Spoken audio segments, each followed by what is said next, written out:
other students and other models that they see in the classroom is pervasive and is a huge cause for self-imposed anxiety. Sorry, can you define pervasive? What do you mean by that? It happens to everyone. Got it. I don't know that I've met a student who didn't, to some degree or another, feel that negative self-talk over having compared themselves with what other students are doing or achieving. Thank you.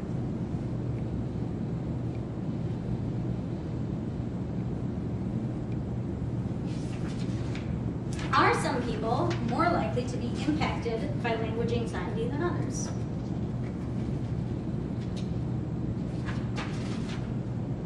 Yup. One of the traits that is found in many interpreters is perfectionism. So it is defined here as a person who is conscientious. Oh, let me go back. There's one study on characteristics that make for a successful interpreter. And by successful, I mean somebody who successfully gets through the program and successfully stays within the field without burning out or dropping out.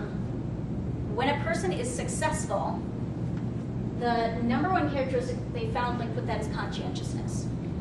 So that means that the person is self-disciplined, dutiful, dependable, persistent, goal-oriented, organized, responsible, efficient, thorough. These are all good things that we all want to be, right? Deliberate, hardworking, and a perfectionist. So this is what we can all happily categorize ourselves as. Like, there's nobody who isn't willing to say, I don't work really hard. I'm not a hard worker. No, of course we are. We're all hard workers. We're college students. Everybody's working really hard. Nobody's not working hard here. I think we're all really happy to call ourselves goal-oriented. Absolutely, I'm going to get it.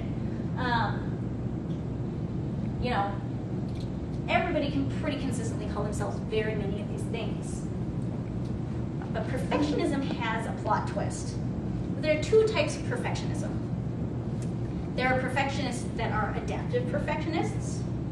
So that means if you make a mistake, if you fall down, then you say, okay, how can I learn from this and do it better next time? They also tend to use more problem solving and more coping skills to pick themselves back up and keep going. And then we have a second type of perfectionist called a maladaptive perfectionist. Maladaptive perfectionists have a lot of anxiety because they have a lot of negative self-appraisal that happens in their head. That's one of the primary differences between an adaptive perfectionist and a maladaptive perfectionist. Not that a maladaptive perfectionist. So not to say that we can't change our outlook and our disposition by becoming adaptive perfectionists. We can. The first step is being conscientious of it. But maladaptive perfectionists have high anxiety, have lower levels of self-confidence. You'll start hearing this a lot through the end of the presentation: self-confidence, self-confidence, self-confidence.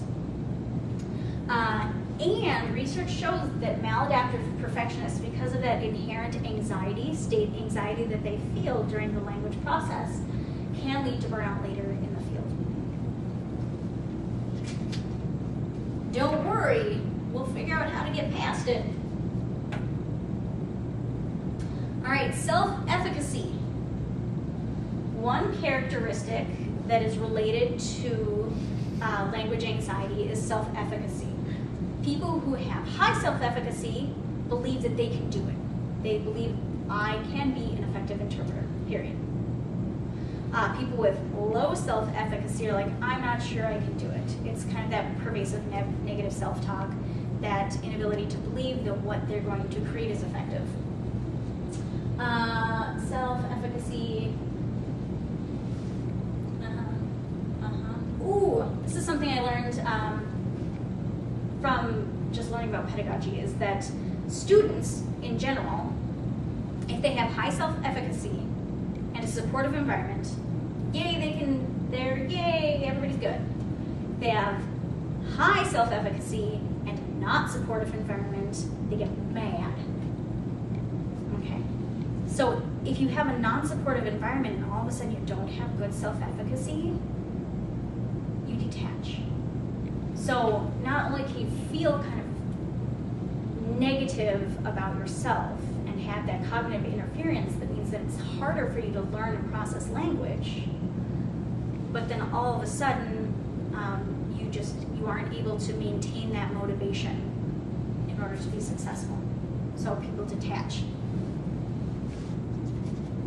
Oh, one thing about self-efficacy that a lot is that people who have high self-efficacy know that they can control a situation. No matter what comes at me, I have controls to be effective in this situation. People who have low self-efficacy feel like they don't have control. And I'll talk about how to manage that a little bit later. All right, so what do we do? So up until now, we've talked about a lot of characteristics that may lead to having language anxiety. We've talked about what language anxiety is. Does anybody have any questions? Everybody seem hunky-dory so far? Everybody know what language anxiety is and why we get it? I think we all have it, so we get it. All right. One quick question, Mhm. voice. You said that if you had high self-efficacy in a supportive environment, it was successful, and low self-efficacy in a non-supportive environment was not successful. What did you say was the middle when you had high self-efficacy and no support? I missed that. If you have high self-efficacy and low environmental support, you get mad. Okay. You get mad. Makes sense. Yeah, if a teacher does me wrong, I'm like, you know. Where other students are just like, it's not worth trying, it's not worth asking, I'm not going to follow up, I'm not going to whatever. Okay. Makes a lot of sense. Right? Agreed. All right. So one thing we can do is make changes to the classroom environment. So this is kind of on the professor end of things. If we're in a situation where we're seeing a lot of students that suffer from language anxiety, and that's everybody to a certain degree, we can always make a more supportive classroom environment. One way we can do that is to have a lot more group work and a lot less on-the-spot calling on one person situation. Because that one person situation, all of a sudden we're having state anxiety. It's like, duh, they just called on me and I don't want to look down. If you're discussing something in a group, it's a much safer environment, and then the teacher can go in and have kind of smaller group interactions that are more successful for the people who tend to have higher anxiety.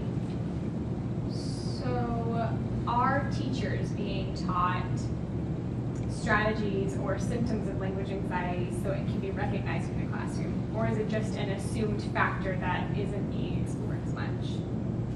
It is not yet being explored as much. It is starting to be explored more, but how many teachers are taught to teach? How many college professors are taught to teach? How many come in as content experts, but have never been taught to teach? So will they eventually get that information? In the interpreting field, it's more likely than in other fields. And in the interpreting field, we're talking more and more about this stuff. The other thing we can do in the classroom is to be have more supportive and less critical feedback. So that just means that actually feels like a conflict to me, and I think that that's a conflict within the field, because are you then having to let go of pieces of deaf culture where it's just natural? If you don't understand, you make a face. It's not a bad face, but it's something that can be easily misinterpreted by a hearing student. You know, so if the teacher's like, well, this is really normal in ASL. It doesn't mean you're wrong. It doesn't mean you're bad. It just means I don't understand. That's how you say I don't understand. Hearing students don't get that. They don't even know how to move their faces. What happened? And they can read that as a negative experience. And it is the #1 feared thing by students is to be judged critically by their peers or their teacher. And so all of a sudden we go into the spiral of, I don't know, I feel dumb, I don't want to raise my hand, I don't want to participate. It gets ugly. It gets ugly in here. So what do we do? I don't know. And that's a question that I would like to eventually ask deaf faculty, is just to say, what do we do if this is the repercussion of of having natural dialogue, then do we adjust? Do we build? Do we instruct? So that's something for instructors to think about. Did you do any research at all about grades?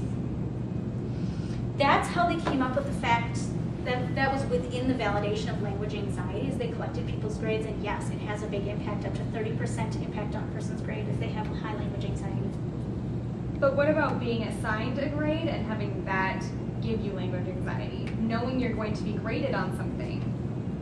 And that's why I said at the beginning, this is different than test anxiety, this is different than performance anxiety, this is different.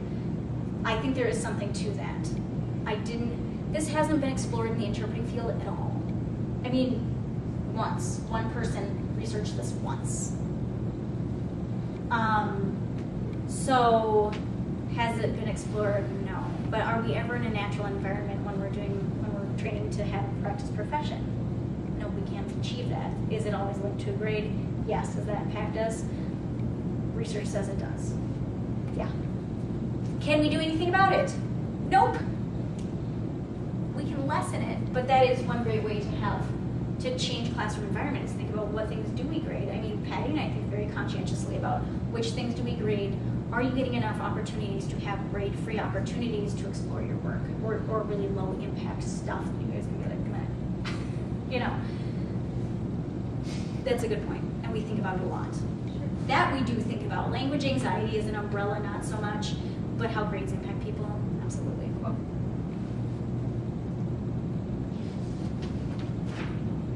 All right.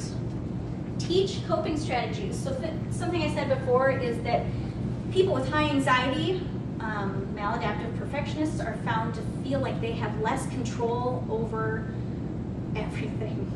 If something comes at me, I'm not going to be able to control it, and that causes anxiety. Okay, so what do? We already do a lot of great things in the interpreting field, and I think maybe if people reframe it as, oh, I do have control, they would be more apt to benefit from that feeling of control. So think about it, the demand control schema.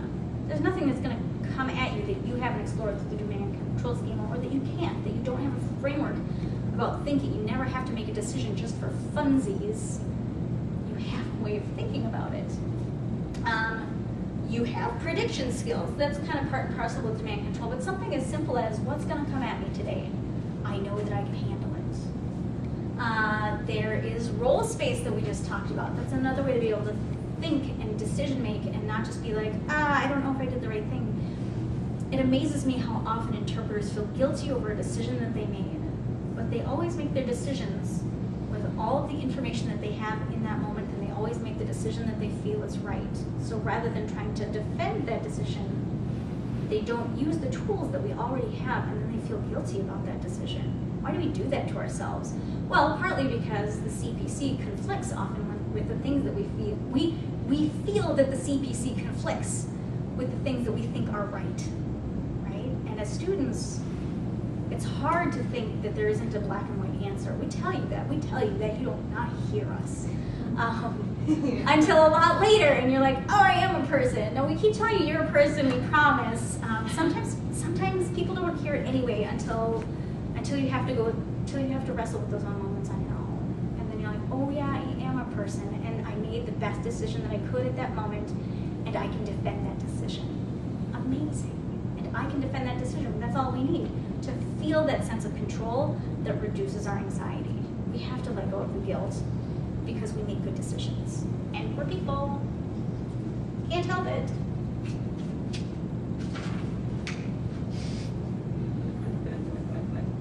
Self-efficacy. So how do we feel like we can be successful language users? Research from the nursing field, because nobody's done research on the interpreting field, research from the nursing field, which is also a practice profession, kind of the same way that we are. They say that there are 3 steps to self-efficacy. One of them is seeing another person be effective. If you see somebody else be effective, you're like, I can do that, right? The second part is having a mentor who tells you you can be effective. So if you don't know, it's a big blank slate, you've never done it before, but somebody says, oh no, you can do that. Having an effective mentor relationship is something that helps boost our self-efficacy greatly. The third thing is having having a successful experience yourself. But I'm going to ask you this. Has it ever happened to you that you have an experience, but you're so full of anxiety that you don't have a realistic framework to know whether it was successful or not? Even can you parse out that parts of it were successful because you're so overwhelmed with kind of the self-related cognition? Does that ever happen?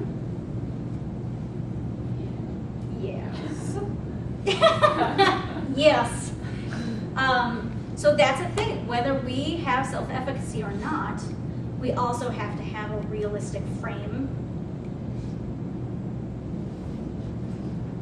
We have to have a realistic frame on how we did, which we're often not able to do if we are trapped in a state of anxiety.